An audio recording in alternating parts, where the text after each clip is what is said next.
Thank you very much, thank you. नमस्कार दोस्तों। नमस्कार सर। मेरा नाम सरबजीत है और सफलता के इस सफर में मैं आप सबका स्वागत करता हूं। Thank you sir.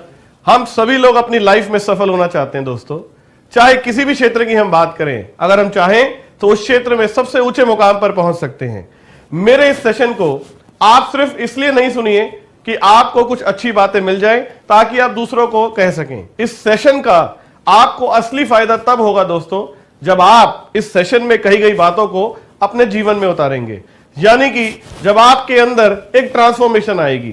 So are you ready for this session? Yes or no? Yes sir. Very good. किसी भी आदमी की सफलता के सफर में जो उसका सबसे पहला कदम है वो है उस आदमी की सोच। एक आदमी की सफलता की कहानी में उसकी सोच का बहुत अहम रोल होता है, because the most powerful thing in this world is thought. दुनिया में सबसे ताकतवर चीज अगर कोई है तो वो है सोच। क्योंकि इस दुनिया में जितनी भी बड़ी घटनाएं घटती हैं, जितने भी आविष्कार हुए हैं, जितनी भी सफल कंपनी हुई हैं, वो किसी सोच का ही यथार्थ रूप है दोस्तों। हवाई जहाज जो आसमान में उड़ रहा है सबसे पहले कहां बना? वो राइट ब्रदर्स के दिमाग में बना दोस्तों। राइट ब्रदर्स ने सबसे पहले सोचा कि कोई मशीन बनाई जाए जो आकाश में उड़ सके। उसके बाद उन्होंने उस पर काम करना शुरू किया। तो पहली चीज क्या है दोस्तों? सोच। अगर उन्होंने सोचा ही नहीं होता तो वह इस पर काम भी नहीं करते, क्योंकि किसी भी काम को करने के लिए जो सबसे पहली चीज होती है दोस्तों वो है सोच। दुनिया में जो कुछ भी बड़े से बड़ा हुआ है वो किसी ना किसी की सोच का नतीजा है। यहां तक कि हमारे जीवन में होने वाली छोटी छोटी घटना भी हमारी सोच का ही नतीजा होती है दोस्तों। आप अगर कोई डॉक्टर हैं तो पहले आपने सोचा कि मुझे डॉक्टर बनना है। अगर आप कोई गायक हैं तो पहले आपने सोचा कि मुझे गायक बनना है। आप में से बहुत सारे लोग शादीशुदा होंगे यहां पर। पहले सोचा होगा कि मुझे शादी करनी है, उसके बाद एक अच्छी लड़की देखी होगी, फिर शादी हुई होगी। उस शादी से पहले क्या था दोस्तों? सोच। ऐसा तो हो ही नहीं सकता कि आपने सोचा नहीं और शादी हो जाए। अगर आपने कुछ सोचा नहीं वो हो ही नहीं सकता कि घटित हो जाए। ठीक इसी तरह से अगर आप अमीर बनना चाहते हैं तो पहले ठीक से सोचिए कि आप अमीर बनना चाहते हैं। यहां आपने ठीक सुना, मैंने यही कहा, पहले सोचिए कि आप अमीर बनना चाहते हैं, क्योंकि हम सोचते ही नहीं हैं। एक बार मैं दिल्ली की एयरफोर्स ऑडिटोरियम में लाइव प्रेजेंटेशन लिख रहा था दोस्तों। उस प्रेजेंटेशन में ज्यादातर लोग एवरेज क्लास से बिलोंग करते थे। मैंने उन लोगों से एक ओपन प्रश्न पूछा, आज से 5 साल बाद आप लोग अपने आप को कहां देखना चाहते हैं? चाहे आप जिस भी क्षेत्र में प्रयास कर रहे हो। तो उस भीड़ में ज्यादातर लोगों के वही आंसर थे जो मैं उम्मीद कर रहा था। वो लोग बड़ा सोच ही नहीं पा रहे थे। किसी का उत्तर था कि मैं अपनी कंपनी में बस असिस्टेंट मैनेजर बन जाऊं, तो कोई कह रहा था कि बस किसी तरह से 20,000 रुपए महीना कमाने लग जाएं तो सारे सुख आ जाएंगे। कुछ लोगों ने तो यह तक कह दिया, थोड़े से पैसे व मन की शांति। करीब उन 700 लोगों की भीड़ में सिर्फ 5 आदमी ऐसे थे दोस्तों जिन्होंने 5 साल बाद 1 लाख रुपए महीने की इनकम की इच्छा जाहिर की। और पूरी भीड़ में सिर्फ एक आदमी बोला कि मुझे 5 साल बाद 1 करोड़ रुपए महीना, बड़ी गाड़ी व रहने के लिए एक बड़ा बंगला चाहिए। दोस्तों हम सोचने में डर रहे हैं दोस्तों। बाकी सब भी 1 करोड़ बोल सकते हैं, लेकिन वो डर रहे हैं कि बाकी लोग कहीं मजाक ना उड़ा दें। अगर आप किसी दोस्त के सामने खड़े होकर अचानक बोल दें कि एक दिन मैं बहुत अमीर आदमी बनूंगा, बड़ी गाड़ी लेकर निकलूंगा, तो वो जो नौकरवादी है और भाग्यवादी है वो तुम्हारा मजाक उड़ाने लग जाएंगे। तुम उस डर में भी नहीं बोलोगे। सोच के ऊपर प्रतिबंध लगे हुए हैं दोस्तों। रस्से में कस कस कर आपकी सोच को बांधा गया है। मैंने पहले ही बोला कि जो आपने सोचा नहीं वो घटित नहीं हो सकता। तुम सोच ही नहीं रहे कि हमें एक कामयाब आदमी बनना है तो घटित कैसे होगा? सफलता की राह पर आपका पहला स्टेप है आपकी सोच। अगर हम पहला ही कदम ठीक से नहीं रख रहे तो दूसरे पर कैसे पहुंचेंगे दोस्तों? इसलिए पहले सोच को बड़ा करो। आगे की बात तो हम बाद में करेंगे। तो पहला स्टेप क्या है दोस्तों? सोच। थिंक बिग, बड़ा सोचिए। एक और गहरा सवाल है कि हम लोग छोटा सोचते ही क्यों हैं? हम बड़ा सोचने से डरते क्यों हैं? क्यों हम 10,000, 20,000, 1 लाख पर आकर अटक जाते हैं? बड़ा सोचना तो छोड़िए, अगर कोई दूसरा बड़ा सोच भी रहा होता है तो हम उसका मजाक उड़ाने लग जाते हैं। इसमें हमारी गलती नहीं दोस्तों, हमें हमारी सोच मिलती है हमारी परवरिश से। हम कैसे माहौल में पले, कैसे माहौल में बड़े हुए, कौन कौन से लोग जो हमारी परवरिश में शामिल थे। किसी भी आदमी की परवरिश में 3 तरह के लोगों का खास योगदान होता है दोस्तों। पहला उसके मां बाप, दूसरा उनके यार दोस्त, और तीसरा उनके स्कूल के टीचर। ये वो लोग हैं दोस्तों जो उसको सोच प्रदान करते हैं। और इन लोगों ने हमें बचपन में क्या सिखाया है? बेटा पढ़ो लिखो, मेहनत करो, दिन रात एक कर दो ताकि बड़े होके एक अच्छी नौकरी पा सको। बचपन से लेकर बड़े होने तक, चाहे हमारे माता पिता हो, टीचर हो या दोस्त हो, सबने मिलकर हम सबके दिमाग में सिर्फ एक ही बात ठूसी है, पढ़ाई करो ताकि एक अच्छी नौकरी मिल सके। मैंने अपने जीवन के 18 साल स्कूल और कॉलेज में पढ़ने में लगा दिए। 18 साल तक किसी एक अध्यापक ने मुझे नहीं बोला कि बेटा पढ़ो लिखो, बड़े होकर बिजनेसमैन बनना, व्यवसायी बनना, लोगों को नौकरियां देना। यह किसी ने नहीं समझाया दोस्तों।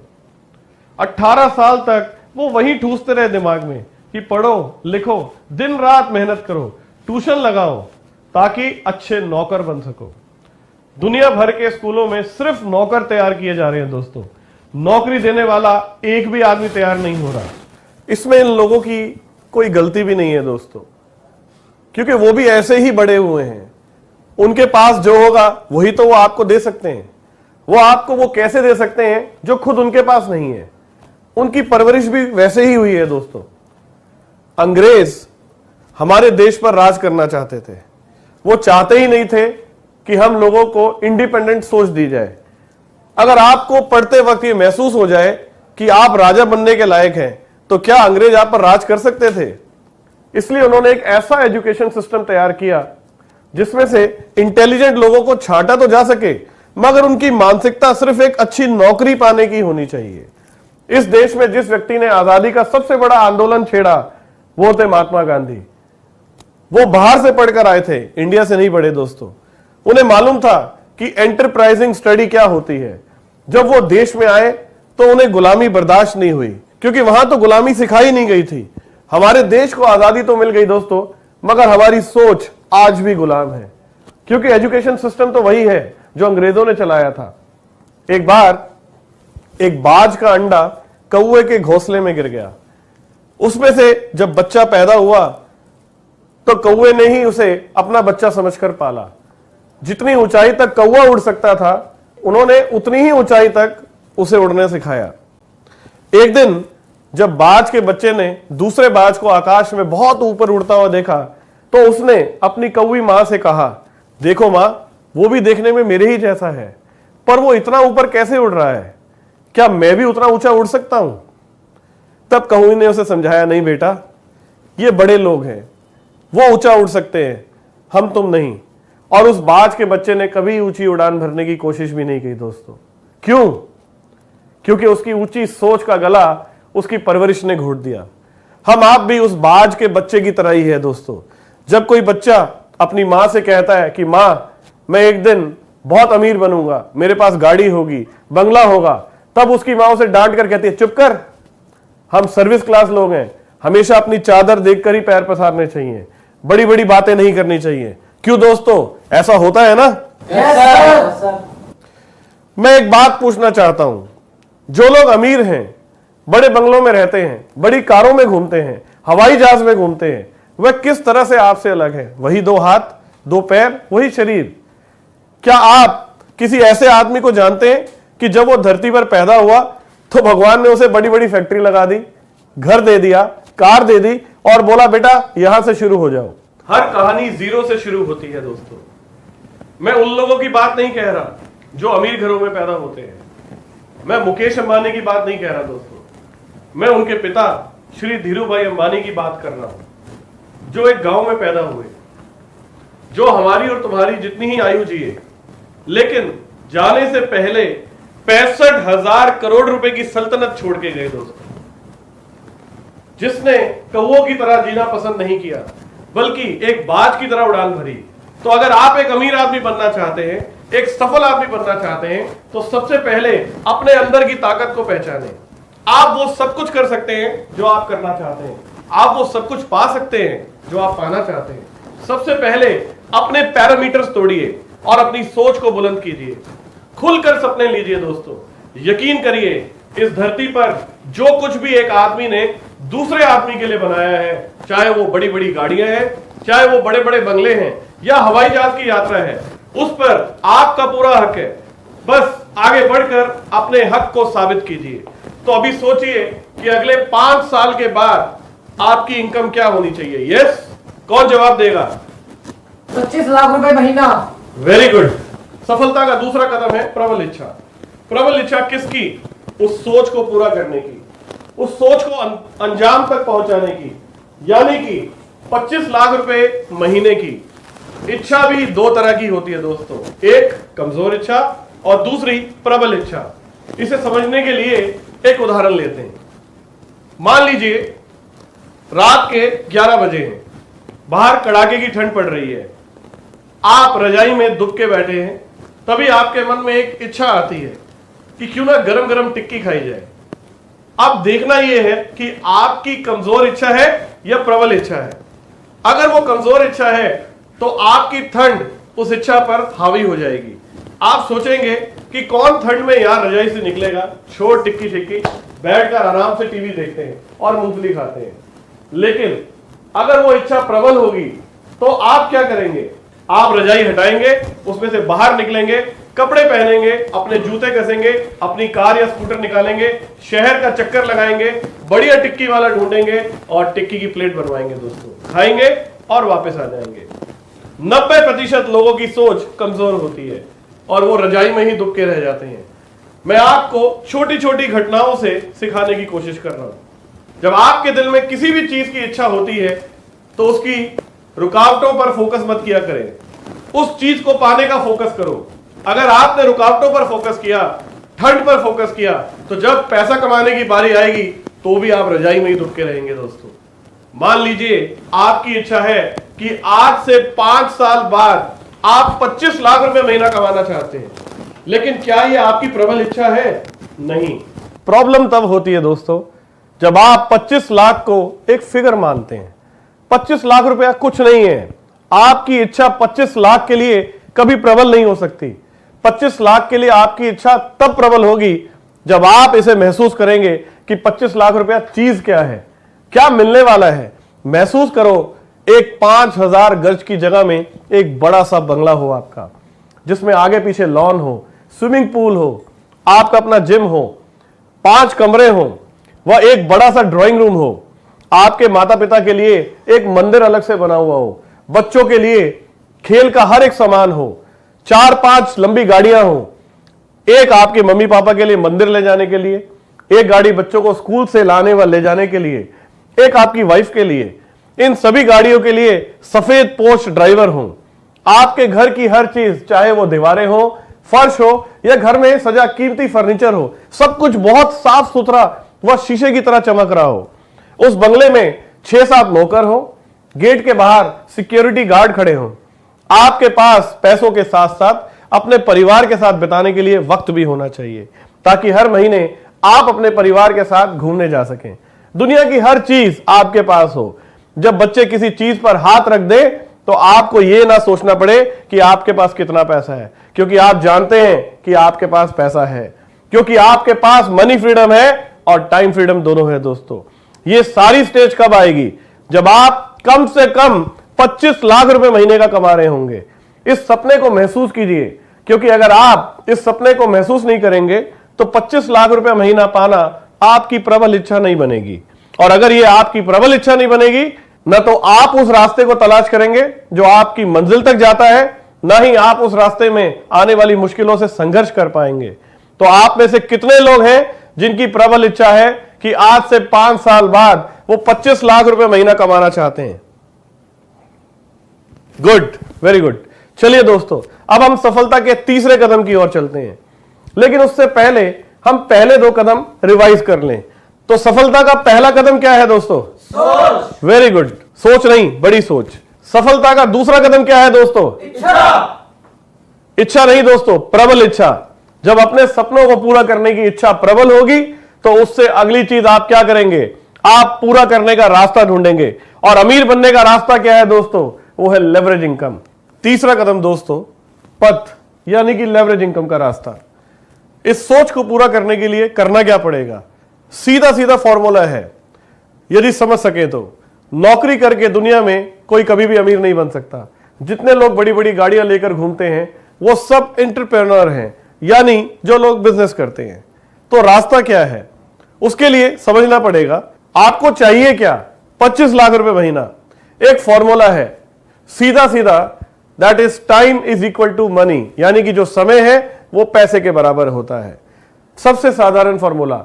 दुनिया में जो भी पैसा कमाता है वो वक्त बेचकर ही पैसा कमाता है। आप नौकरी करते हैं तो आप टाइम बेचते हैं, आप दुकान चलाते हैं तो आप टाइम बेचते हैं। हर आदमी टाइम बेचकर पैसा कमाता है। खाली बैठकर पैसा कमा सकते हैं आप? नहीं कमा सकते। हर आदमी समय बेचकर पैसा कमाता है। आप सबने राम और बजाज की कहानी तो जरूर सुनी होगी। उसमें एक है मिस्टर बजाज और एक है मिस्टर राम। जो नहीं जानते मैं फिर से बताता हूं दोस्तों। मिस्टर राम मिस्टर बजाज के यहां नौकरी करते हैं और राम को मिलती है 10,000 रुपए महीने की तनख्वाह। मिस्टर बजाज के यहां राम जैसे 2,000 लोग काम करते हैं। मिस्टर राम को ये 10,000 रुपए क्यों मिलते हैं जानते हैं आप? क्योंकि राम अपने दिन के 8 घंटे मिस्टर बजाज को देते हैं। अगर वो महीने में 25 दिन काम करते हैं, यानी कि 10,000 को अगर मैं 25 से भाग करूं तो कितना हुआ, 400 रुपए दोस्तों। यानी एक दिन का 400 रुपए, 8 घंटे के उन्हें 400 रुपए मिलते हैं दोस्तों। यानी अगर मैं 400 को 8 घंटों से भाग दूं तो ये होता है 50 रुपए। यानी कि बजाज ने उनके 1 घंटे की कीमत लगाई है 50 रुपए दोस्तों। देखिए क्या होता है नौकरशाही लोगों के साथ। ये 50 रुपए की कीमत किसने लगाई, मिस्टर राम की? ऑफ कोर्स मिस्टर बजाज ने। मिस्टर राम अपने वक्त की कीमत भी नहीं लगा सकते। मिस्टर राम ज्यादा से ज्यादा कितना पैसा और कमा सकते हैं? अगर वो 24 घंटे के 24 घंटे भी काम करें तो भी 1200 रुपए कमा सकते हैं और महीने का 36,000 रुपए कमा सकते हैं दोस्तों। 25 लाख की तो बात ही नहीं आती, वो तो लाख पर भी नहीं पहुंच पाते। अब जरा मिस्टर बजाज से मिलते हैं। मिस्टर बजाज मिस्टर राम को 10,000 रुपए महीना कब देंगे? जब मिस्टर राम उन्हें कम से कम 20,000 रुपए कमा के देंगे। गलत तो नहीं कह रहा मैं दोस्तों? नहीं सर। यानी कि यह बात ऐसे भी समझी जा सकती है कि अगर मिस्टर राम दिन में 8 घंटे काम करते हैं तो 4 घंटे अपने लिए और 4 घंटे मिस्टर बजाज के लिए। मिस्टर राम जैसे 2,000 लोग काम करते हैं और औसतन हर आदमी बजाज के लिए 4-4 घंटे काम करता है, तो मिस्टर बजाज के लिए एक दिन में 8,000 घंटे काम होता है दोस्तों। अगर हर घंटे का मिस्टर बजाज को भी 50 रुपए मिलता हो तो मिस्टर बजाज 4 लाख रुपए एक दिन का कमाते हैं। इसलिए मिस्टर राम दिल्ली के एक फ्लैट में रहते हैं और दिन रात स्कूटर पर आते जाते हैं। उनके बच्चे सरकारी स्कूलों में पढ़ते हैं और मिस्टर बजाज बड़े से बंगले में रहते हैं और बड़ी गाड़ियों में घूमते हैं। साधारण सा फॉर्मूला है दोस्तों कि समय ही पैसा है। मिस्टर राम के समय के बैंक में सिर्फ 4 घंटे हैं और मिस्टर बजाज के समय के बैंक में रोज 8,000 घंटे हैं दोस्तों। समझ रहे हैं आप? Yes sir. यानी रास्ता क्या है कि अगर आप अमीर बनना चाहते हैं, अगर आप पैसा कमाना चाहते हैं तो सीधे से पहला रास्ता यह है कि कोई ऐसा काम करो जहां आपका टाइम मल्टीप्लाई हो सके। ऐसा कोई काम जिसमें टाइम मल्टीप्लाई नहीं हो रहा, उसमें आप अमीर बनने का ख्वाब छोड़ दीजिए दोस्तों। जो मिल रहा है उससे सिर्फ जिंदगी काट सकते हैं। 25 लाख के लिए कौन सा रास्ता होगा? कोई ऐसा काम हो जिसमें बहुत सारे लोग आपके लिए काम करें और आपके टाइम को मल्टीप्लाई करें। जितने ज्यादा लोग होंगे, जितना ज्यादा आपका टाइम मल्टीप्लाई होगा, उतना ही ज्यादा आप पैसा कमाएंगे। तो चौथा कदम है दोस्तों विकल्प यानी कि ऑप्शन, और वो विकल्प है ग्लेस। अब बात करते हैं विकल्प की यानी कि ऑप्शन की। हमारे पास विकल्प क्या है? मैं गरीब घर में पैदा हुआ दोस्तों। सरकारी स्कूल से मैंने अपनी पढ़ाई पूरी की। अपनी फीस देने के लिए मुझे ट्यूशन भी पढ़ाना पड़ता था। आज से करीब 5.5 साल पहले दिल्ली में हम 7 लोग एक कमरे के मकान में किराए पर रहते थे दोस्तों, और वो भी एक ऐसी जगह जहां किराया सस्ता होता था। मेरे पास पैसे नहीं थे लेकिन मैं मेहनती बहुत था। लेकिन मेरे पास पैसा नहीं था। अगर आज की तारीख में हमें मिस्टर बजाज की तरह कोई ऐसा काम करना हो जिसमें बहुत सारे लोग हमारे लिए काम कर सके, वो लेवरेज इनकम जनरेट कर सकें, तो उसके लिए हमारी जेब में करोड़ रुपया होना चाहिए दोस्तों। साथ ही उस काम का एक्सपीरियंस भी होना चाहिए। Yes or no? Yes sir. तो ऐसे में हम जैसे लोग क्या करें? आप में से कोई है जिसके पास 1 या 2 करोड़ रुपए है? No sir. होता तो आप यहां क्यों आते? आप अपना काम खुद कर रहे होते। हम मेहनत करने को तैयार हैं, लेकिन हमारे पास लगाने के लिए ना तो इतने सारे पैसे हैं और ना ही बिजनेस का कोई एक्सपीरियंस। फिर हमारे पास क्या विकल्प शेष बचता है? कौन सा ऐसा काम है जिसमें ना तो कोई एक्सपीरियंस चाहिए और ना ही कोई बड़ी इन्वेस्टमेंट?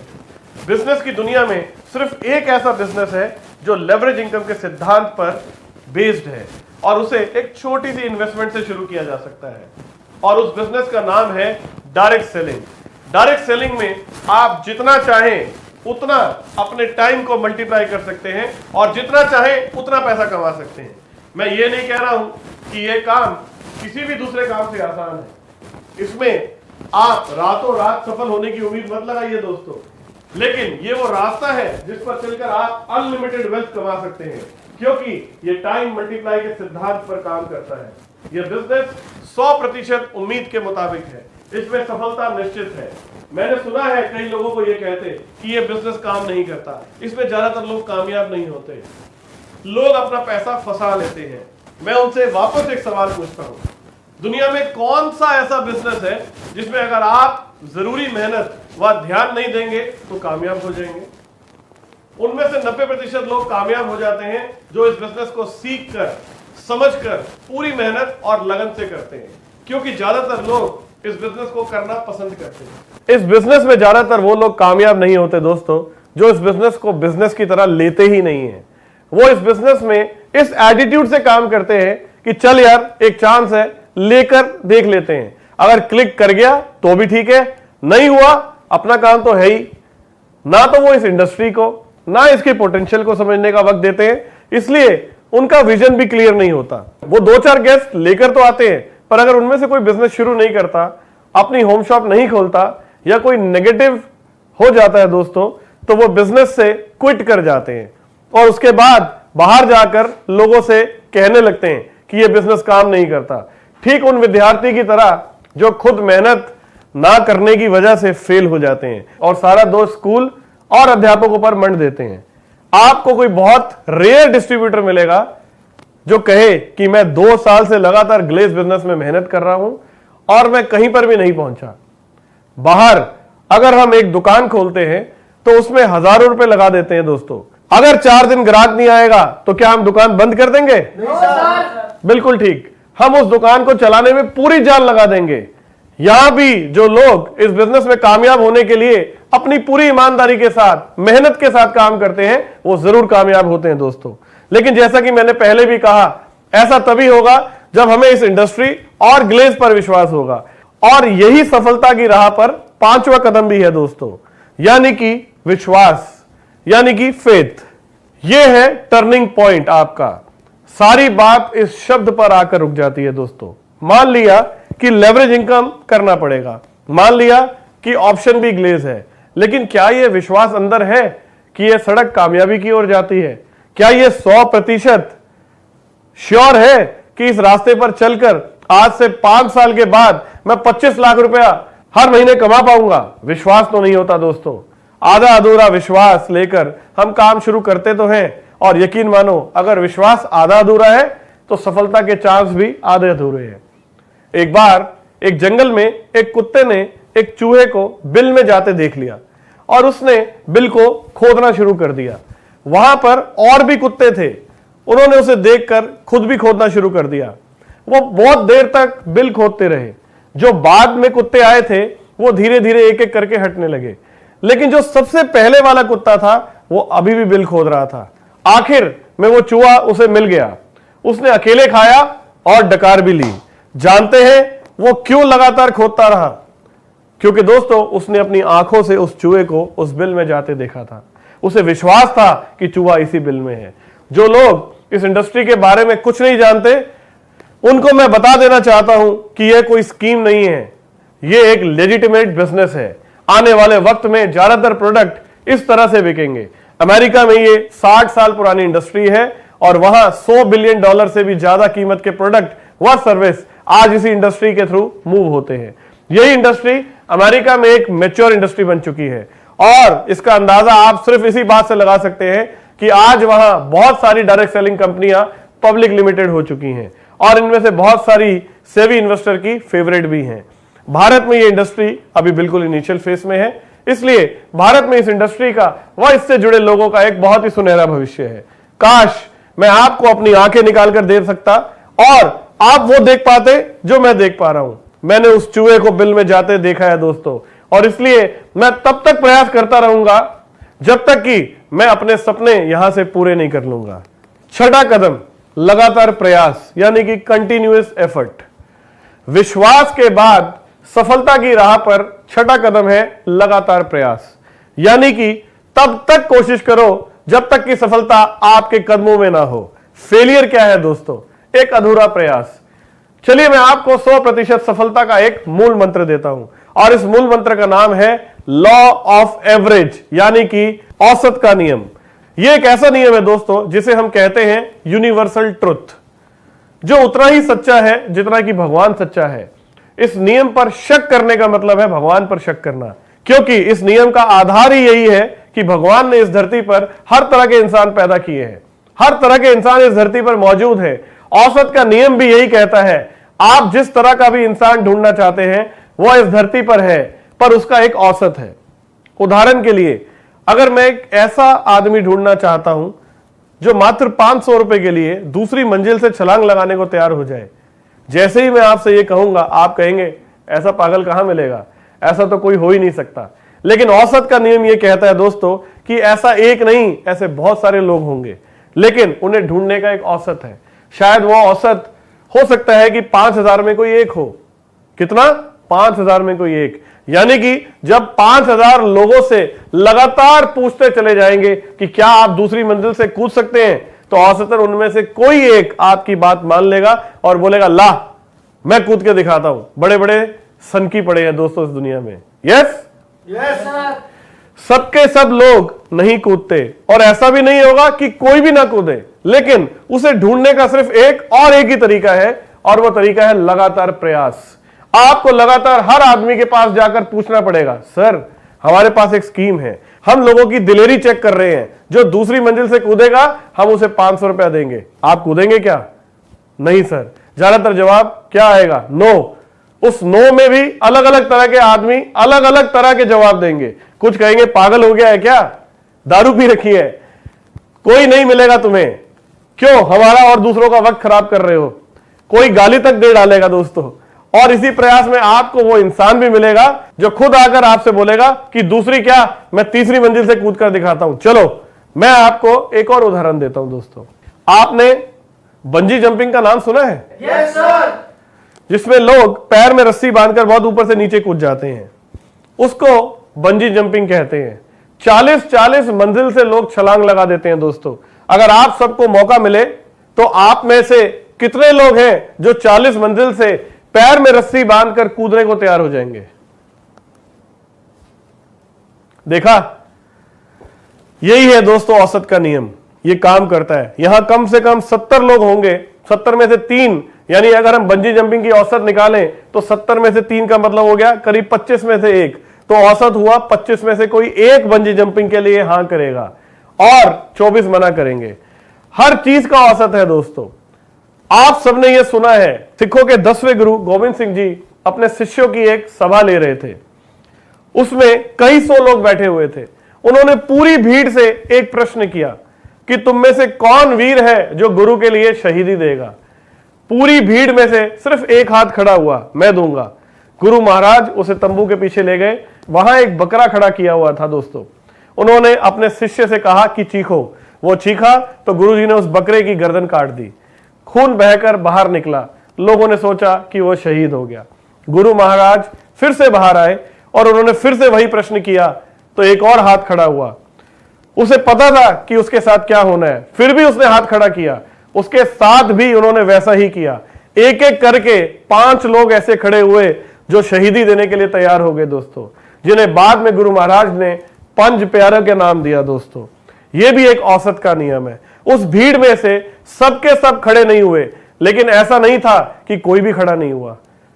5 वहां भी मिले जो अपना शीश देने के लिए आगे आए। समझ रहे हैं आप? Yes sir. मैं क्या कहना चाहता हूं दोस्तों, गुरु महाराज जी को भी पता था कि कुछ योद्धा तो ऐसे होंगे जो बलिदान देने को तैयार होंगे। 2 दोस्त थे जो एक डायरेक्ट मार्केटिंग कंपनी के लिए घर घर जाकर प्रेस बेचने का काम करते थे। उनमें से एक दोस्त ने पहले ही 15 दिन में उस काम को छोड़ दिया, लेकिन दूसरे दोस्त ने 2 महीने के बाद सबसे ज्यादा प्रेस बेचने का अवार्ड जीता। उसे स्टेज पर बुलाकर सम्मानित किया गया और पूछा गया कि तुमने ऐसा क्या किया। उसने बड़ा साधारण सा जवाब दिया कि मुझे एक प्रेस बेचने पर 50 रुपए मिलते हैं। मैंने एक नियम बना रखा था कि मुझे रोज कम से कम 500 रुपए कमाने ही कमाने हैं। मैंने अपनी काबिलियत के हिसाब से औसत निकाली कि औसतन अगर मैं 10 दरवाजे खटखटाता हूं तो एक प्रेस बिकती है और 9 लोग प्रेस नहीं खरीदते। इसका मतलब है दोस्तों, अगर मैं 100 दरवाजे खटखटाऊंगा तो मेरी 10 प्रेस बिकेंगी, 10 प्रेस बिकेंगी तो मुझे 500 रुपए मिलेंगे। इसलिए मैंने एक टारगेट बना लिया कि चाहे कुछ भी हो, सुबह से शाम तक मुझे पूरे 100 दरवाजे खटखटाने हैं। जब मेरे 100 दरवाजे पूरे हो जाते थे तो अपने आप मेरी 10 प्रेस बिक चुकी होती थी। मुझे उन 9 दरवाजों से कोई फर्क नहीं पड़ता था कि वो लोग क्या बोलते थे, क्योंकि उसमें हर तरह के इंसान मिलते थे। जब मैं सुबह सुबह जाकर लोगों के घर की घंटियां बजाता था तो कुछ लोग देर से उठते थे तो वो मुझे गालियां देनी शुरू कर देते थे। कुछ लोग बोलते थे कि भैया दोपहर में आए हो, पानी पियोगे क्या, चाय लोगे, हमें प्रेस तो नहीं चाहिए। कुछ लोग ऐसे थे जो प्रेस के फीचर्स के बारे में पूछते तो सब कुछ थे लेकिन खरीदते नहीं थे। कुछ लोग ऐसे थे जो कहते थे कि तुम एजेंट ही नकली हो। कुछ लोग कहते थे कि क्या प्रेस बेचने का काम कर रहे हो, मेरे यहां नौकरी कर लो। हर तरह का इंसान मुझे घंटी बजाने पर मिलता था दोस्तों, लेकिन मेरे कान उसको नहीं सुनते थे। मेरे कानों को सिर्फ उस आवाज का इंतजार होता था जो कहे कि हमें प्रेस खरीदनी है, और वो 10 में से एक दरवाजा जरूर खुलता था दोस्तों। जो उसका दूसरा दोस्त था उसने पहले 4-5 दरवाजे खटखटाए, उसने 10 दरवाजे भी पूरे नहीं किए। उनसे जो जवाब मिले उससे उसने एक कंक्लूजन निकाल लिया कि ये प्रेस इस दुनिया में कोई भी नहीं खरीदेगा, ये प्रेस बिक ही नहीं सकती। औसत का नियम काम करता है दोस्तों। प्रॉब्लम तब होती है जब हम औसत से पहले हार मान लेते हैं। हर आदमी का अपना अपना औसत है। वो प्रेस वालों का 10 में से 1 था तो शायद आपका 15 में से 1 हो या शायद 5 में से 1 हो, लेकिन औसत जरूर निकलेगा। एक बार एक गरीब लड़की ने एक साधु को प्रवचन देते सुना कि अगर आदमी में काबिलियत है तो वो मिट्टी को सोना बना सकता है। तभी उसके दिमाग में एक बात आई। उसने मिट्टी ली और उसकी छोटी छोटी पुड़िया बनानी शुरू कर दी। उस पुड़िया को यह कहकर घर घर बेचना शुरू कर दिया कि मेरे पास संजीवनी मिट्टी है, इसे अगर आप अपने पौधे में डालेंगे तो उससे पौधों की उम्र लंबी होगी और इसकी कीमत है सिर्फ 1 रुपया। इसका भी औसत निकला और वो औसत था 8 में से 1, क्योंकि पैसे इतने कम थे जो लोग रिस्क ले सकते थे। उन्होंने वह पुड़िया उससे खरीद ली। यानी कि औसत का नियम इतना ताकतवर होता है कि उस लड़की ने मिट्टी को भी बेचकर पैसा कमा लिया। मैकडोनल्ड का नाम तो सुना होगा आप लोगों ने। Yes sir. मैकडोनल्ड दुनिया की सबसे बड़ी रेस्टोरेंट की सीरीज है दोस्तों। यह अमेरिका की कंपनी है। इसके मालिक है रे क्रॉक। रे क्रॉक का 1950 से 60 में न्यूयॉर्क के अंदर अपना एक बर्गर का रेस्टोरेंट था, बहुत चलता था। उस आदमी के मन में एक सोच आई कि काश ऐसा हो पाता कि मेरा मैकडोनल्ड दुनिया के हर बड़े शहर में खुल जाए। उसने इस सोच को प्रबल इच्छा में बदला। फिर उसने एक फॉर्मूला सोचा। उस फॉर्मूले को आज हम सब लोग फ्रेंचाइजी कहते हैं दोस्तों। इस फॉर्मूले को लेकर वो लोगों के पास गया और बोला, भाई साहब आप मेरा रेस्टोरेंट खोलो, आप पहले जगह खरीदो, वो जगह आप खरीदेंगे, उसकी सजावट भी आप करेंगे, पैसा भी आप लगाएंगे, लेकिन बोर्ड मैकडोनल्ड यानी कि मेरा लगेगा। आप मुझे थोड़ी रॉयल्टी भी देंगे क्योंकि मैं बोर्ड लगा रहा हूं, और साथ में जो भी स्टाफ होगा उसकी सैलरी भी आप देंगे, लेकिन उसमें मेरा प्रॉफिट होगा 15%। मैं आपको सिर्फ बर्गर बनाने का फॉर्मूला दूंगा और कुछ नहीं। कितने लोग मान गए होंगे दोस्तों उस समय? जिसके पास जाते वो डांटता और बोलता, वाह पैसा मेरा, लोग भी मेरे, सब कुछ मेरा, बोर्ड तेरा। तू सिर्फ फॉर्मूला देगा मुझे कागज के ऊपर, जिस पर तू प्रॉफिट भी मांग रहा है और रॉयल्टी भी। क्या आप जानते हैं दोस्तों कि रे क्रॉक को पहली हां सुनने से पहले 1000 ना का सामना करना पड़ा, यानी कि उसकी औसत थी 1000 में से 1। 999 ना सुनने की हिम्मत उसी के पास हो सकती है दोस्तों, जिसे अपने ऊपर विश्वास हो। ये रे क्रॉक का ही विश्वास था कि आज मैकडोनल्ड कोका कोला के बाद विश्व में सबसे बड़ा ब्रांड नेम है। लेकिन आज मैकडोनल्ड जो कुछ भी है दोस्तों, उसके पीछे कौन जिम्मेदार है? औसत का नियम। औसत का नियम कहता है कि हम कोशिशों के नंबर में गलती करते हैं। हर आदमी की औसत किसी भी काम की सफलता में अलग अलग होता है। हमें हमेशा अपना औसत निकालना चाहिए और कामयाबी के लिए लगातार प्रयास करना चाहिए। नाकामयाब लोग वही होते हैं जो औसत से पहले प्रयास करना छोड़ देते हैं। द्रोणाचार्य ने एक बार अपने शिष्यों की परीक्षा लेने के लिए एक काठ, लकड़ी की चिड़िया पेड़ पर टांग दी और अपने सारे शिष्यों से कहा कि इस चिड़िया की आंख पर निशाना लगाओ। जब उन्होंने अपने सभी शिष्यों से पूछा कि तुम्हें क्या नजर आ रहा है, तो किसी ने बोला मुझे आसमान दिखाई दे रहा है, पेड़ के पत्ते नजर आ रहे हैं, पंख नजर आ रहे हैं। जब अर्जुन से पूछा गया तो उसने कहा मुझे सिर्फ चिड़िया की आंख नजर आ रही है। बात बड़ी साधारण सी थी दोस्तों, लेकिन गहरी। जरा समझना, तीर अगर इस चिड़िया की आंख पर लगा तो वो सफल हो गया, यानी कि सक्सेस। अगर इस आंख से एक सूत भी इधर या इधर लगा तो वो है फेलियर। कहने का मतलब है कि सफलता एक छोटी सी जगह पर केंद्रित होती है। इस छोटी सी जगह को छोड़कर बाकी सब कुछ है, वो क्या है? वो है फेलियर दोस्तों। उस आंख के अलावा तीर कहीं भी लगे वो फेलियर है। यही तो औसत का नियम कहता है। अगर औसत का नियम आपको मालूम है तो यह बिजनेस 100% प्रेडिक्टेबल है दोस्तों। इस बिजनेस की 100% भविष्यवाणी की जा सकती है। सिर्फ आपको ईमानदारी से अपने औसत निकालने होंगे। चलिए देखते हैं कि किस तरह औसत के नियम की मदद से हम ये प्रेडिक्ट कर सकते हैं कि 5 साल बाद हम कैसे 25 लाख रुपए महीना कमा रहे होंगे। 7वां कदम, ग्लेज। हमारा टारगेट है 25 लाख रुपए प्रति माह। 25 लाख रुपए का चेक आप जानते हैं आपका कब आएगा? जब आपके डायरेक्ट में कम से कम 8 आरडी काम कर रहे होंगे, तब आपका चेक लगभग 25 लाख रुपए का होगा दोस्तों। 8 आरडी आपके डायरेक्ट कब बनेंगे? हमने एक आम डिस्ट्रीब्यूटर का औसत निकाला है। अगर हम 4 डायरेक्ट करें और अगर हम उन पर ठीक से मेहनत करें तो उनमें कम से कम 1 लेग आरडी बन जाती है दोस्तों। इसका मतलब यह हुआ कि 8 लोग आरडी कब बनेंगे? जब हम कम से कम 32 डायरेक्ट करेंगे, जिनमें से 8 आरडी होंगे। अब हम ये चाहते हैं कि 5 साल में हमारी 8 डायरेक्ट आरडी बन जाए, तो उसके लिए हमें 32 डायरेक्ट 4 साल में यानी कि 48 महीनों में करनी पड़ेगी। डायरेक्ट तो तब लगेगी जब आप गेस्ट लाएंगे। अब अगला सवाल यह है कि कितने गेस्ट 48 महीनों में लाएंगे कि हमारी 32 डायरेक्ट लगे। वैसे तो हर आदमी का औसत अलग अलग है। जैसे कि जब हम हॉट और वार्म मार्केट से गेस्ट इंट्रोड्यूस करते हैं, इस बात पर ज्यादा डिपेंड करता है कि आपकी अपने दोस्तों और रिश्तेदारों में इमेज क्या है। आपको क्या समझा जाता है, अच्छा इंसान या खराब इंसान? मैं बहुत कड़वा और साफ बोल रहा हूं दोस्तों। अगर आपकी इमेज अच्छी है तो आपकी औसत बहुत अच्छी हो सकती है। कोल्ड मार्केट और फ्रेश मार्केट आपको ज्यादा जानती नहीं दोस्तों। तो यहां आपकी औसत इस बात पर निर्भर करती है कि यहां आपकी प्रेजेंटेशन कैसी है और आपका एटीट्यूड कैसा है। प्रेजेंटेशन का मतलब है कि आप इस बिजनेस को कैसे प्रेजेंट करते हैं, क्योंकि वो आपको जानता नहीं, वो सिर्फ आपको देखेगा, आपकी बात करने के तरीके को देखेगा, आपकी लुकिंग देखेगा। प्रेजेंटेशन में आपका ड्रेस कोड, आपका एटीट्यूड, आपका कॉन्फिडेंस, ये चीजें मैटर करती हैं। वो लोग आप पर शक करेंगे कि आप झूठ बोल रहे हैं या सच। साथ में आपके टूल्स समझते हैं? क्या सबूत है कि ग्लेज है? क्या प्रूफ है आपके पास कि आपका आईडीएसए के साथ टाई अप है? क्या सबूत है कि कंपनी भाग नहीं जाएगी? क्या सबूत है कि हमारा पैसा सेफ है? क्या सबूत है कि आप इस कंपनी में है भी या नहीं?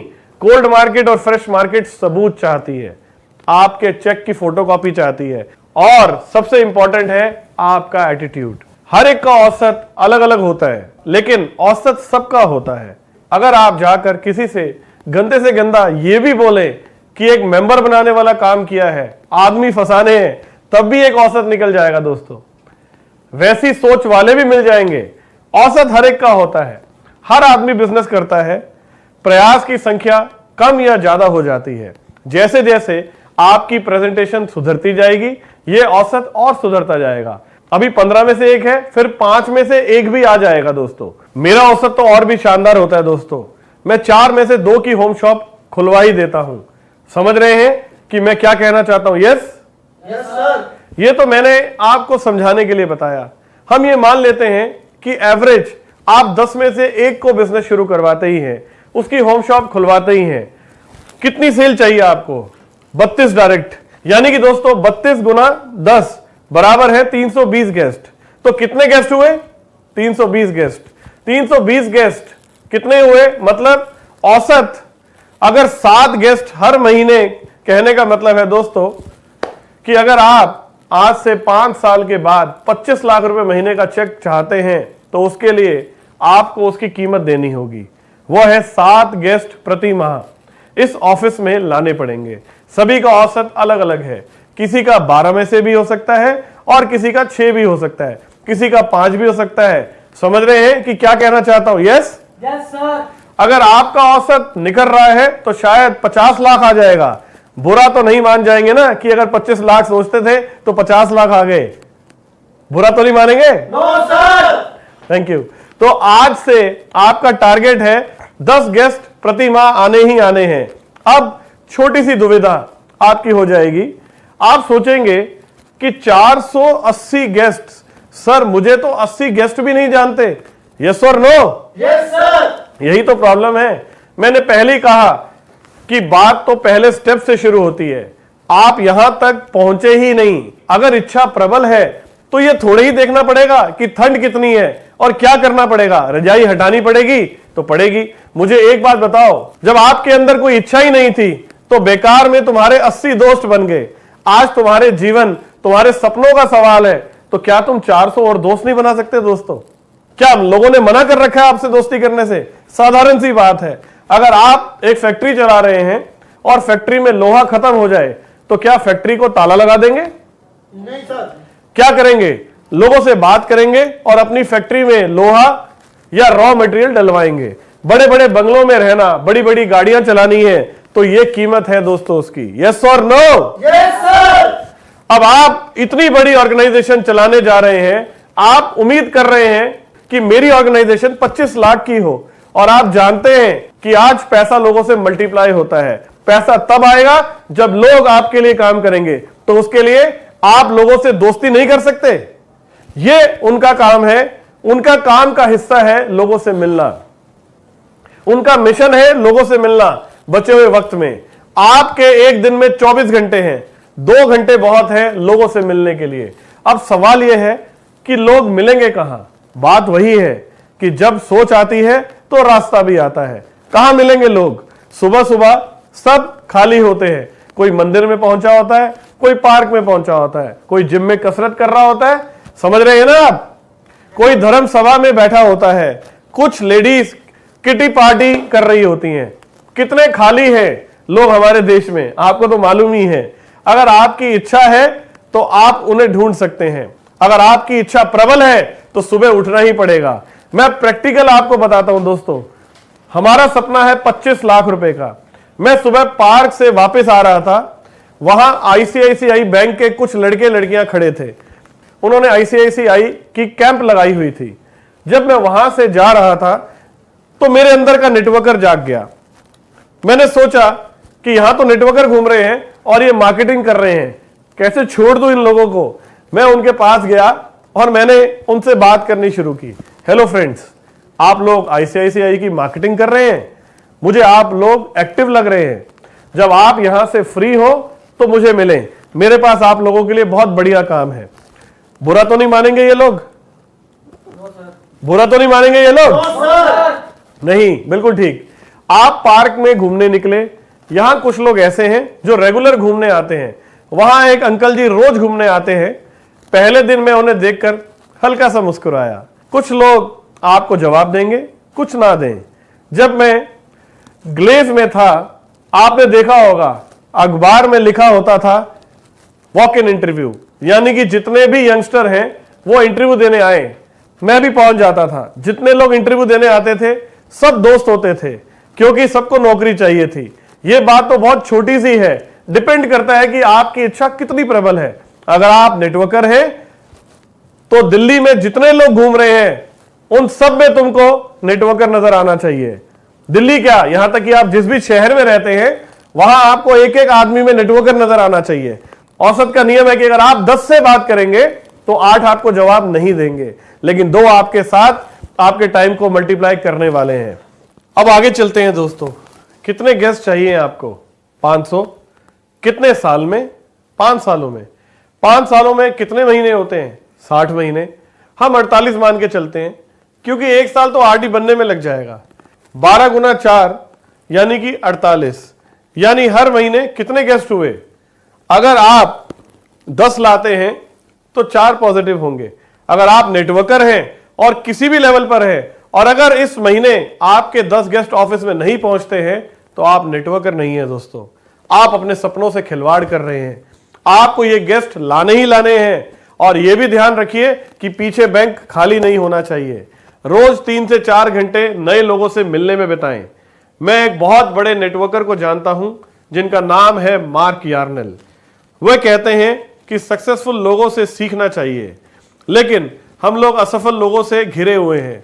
अगर आप 25 लाख रुपए कमाना चाहते हैं तो आपको नेटवर्कर बनना पड़ेगा, फुल टाइम नेटवर्कर बनना पड़ेगा। और नेटवर्कर का ज्यादातर समय किसमें लगना चाहिए? लोगों से मिलने में। मार्क यार्नेल एक नेटवर्कर थे। मार्क यार्नेल की 16 देश में अपनी डाउनलाइन है, अरबपति आदमी है, क्योंकि सीधा सा फॉर्मूला है कि जितने ज्यादा लोग आपके नीचे काम करेंगे उतना ही आपका समय मल्टीप्लाई होगा और उतना पैसा आप कमाएंगे। उनका एक फॉर्मूला था। वह क्या करते थे? वह 10 बीज अपनी कोट की जेब में रखते थे, और शाम को जब ये बीज उनके कोट की दूसरी जेब में आ जाते थे तो वो कहते थे कि आज का दिन सफल हो गया। और वो बीज कैसे आते थे? वो जब एक नए आदमी से मिलते थे तो एक बीज यहां से दूसरी जेब में डाल देते थे। जब दूसरे नए आदमी से मिलते थे तो एक और बीज यहां से निकालकर दूसरी जेब में डाल देते थे। ऐसे ही जब 10 बीज इधर चले जाते थे तो मार्क यार्नेल कहते थे कि आज का दिन सफल हो गया, क्योंकि वो नेटवर्कर थे। ये उनका काम है, उनके काम का हिस्सा है लोगों से मिलना। उनका मिशन है लोगों से मिलना बचे हुए वक्त में। जब आप इस रास्ते पर चल रहे होंगे, अपने गेस्ट को इंट्रोड्यूस कर रहे होंगे, तो बहुत सारे लोग आपको रास्ते से हटाने की कोशिश करेंगे। इसमें हमारे माता पिता, हमारे भाई बहन, हमारे दोस्त भी शामिल हैं, क्योंकि साधारण सी बात है कि सफलता का रास्ता बहुत कम लोग जानते हैं, और जो जानते हैं वह दूसरों को बताते नहीं। हम 85% ऐसे लोगों से घिरे हुए हैं जो फेलियर के रास्ते पर हैं। मेरे मम्मी पापा मुझे बहुत प्यार दे सकते हैं दोस्तों, लेकिन सफलता का रास्ता नहीं दिखा सकते, क्योंकि वो खुद सफल नहीं हुए। अगर उन्हें पता होता तो वह खुद सफल हो जाते। सफलता का रास्ता तो मुझे कोई सफल आदमी ही दिखा सकता है। ऐसा नहीं है कि मैं उनसे प्यार नहीं करता, मैं उनसे प्यार करता हूं, तभी मैंने उनकी बात नहीं सुनी। अगर मैं उनकी बात सुनता तो आज उन्हें बड़ी गाड़ी में घुमाने लायक नहीं बनता दोस्तों। आज मैं ऐसा सपना देखने की हिम्मत नहीं जुटा पाता कि मैं उन्हें घर में एक अलग से मंदिर बनवा के दे सकूं। 500 गेस्ट लाने के लिए आपको 2000 लोगों को इनवाइट करना पड़ेगा।